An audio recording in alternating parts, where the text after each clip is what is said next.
Are we excited to be out at the caucus tonight? You know, I just came from what we call tropical Des Moines. It was like 2 degrees.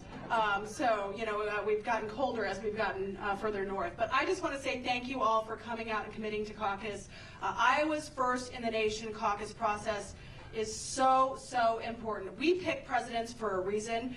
We put them through the ringer, these candidates. We ask them the tough questions. Have you asked a few candidates some tough questions? I'm sure many of you have, because you're all paying attention.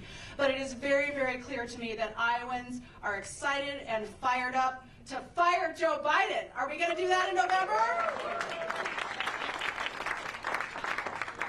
How many of you agree with me? Joe Biden is the worst president of our lifetime. A lot of hands in the room. Well, it goes without saying, when you look at his policies and the direction the Democrats have taken our country, it's no wonder. Their vision for our country is open borders, energy dependence, weakness on the global stage. And thank goodness we have strong Republican candidates like Governor DeSantis who are stepping up to run and challenge Joe Biden and challenge the Democrats' vision for our country. So we have tonight a great opportunity as Iowans to go to our caucus sites and make our voices heard, because it is time for a change. And the only way that starts is right here in Iowa. I want to make sure all the media gets this on the record, because Iowa's not flyover country, are we? No, we're not. Iowans vet candidates. You can have a beer with a candidate if you want. You can play against them at the Iowa State Fair, eat a little fried food on a stick maybe, and you only get that chance right here in Iowa. Iowans' votes cannot be bought. They are earned.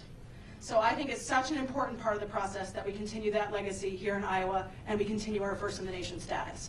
So when we look at Governor DeSantis, and how many mama bears do we have in the room? Or papa bears, I guess. A lot of you? Okay. So I really admire what he has done for education in Florida. We love to call Florida the Iowa of the South. We got a couple of Florida legislators here. You guys want to raise your hands? They came all the way up to frigid Iowa. I joke that they look a little tanner than we do.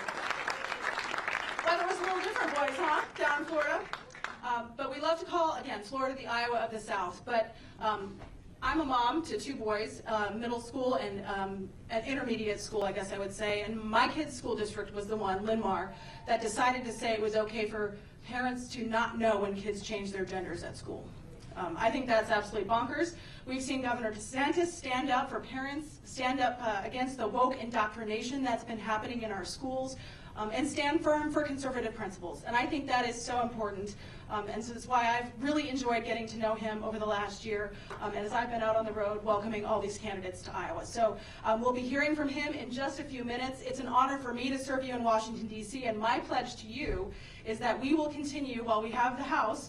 It's important that we flip the Senate and flip the White House. But while we have the House, we will continue to be a brick wall against President Biden's destructive policies for our country. We're going to give them hell. So stay with us for a couple of minutes. We'll be back when Governor DeSantis and his family arrives to welcome him officially. Grab a drink, tip your bartenders. Thanks again for serving everybody here today. And we'll pause for a minute in the program, listen to some music, and then when the governor gets here, we'll be back on stage. So thank you, everybody, for coming out tonight and for committing to caucus. Thank you.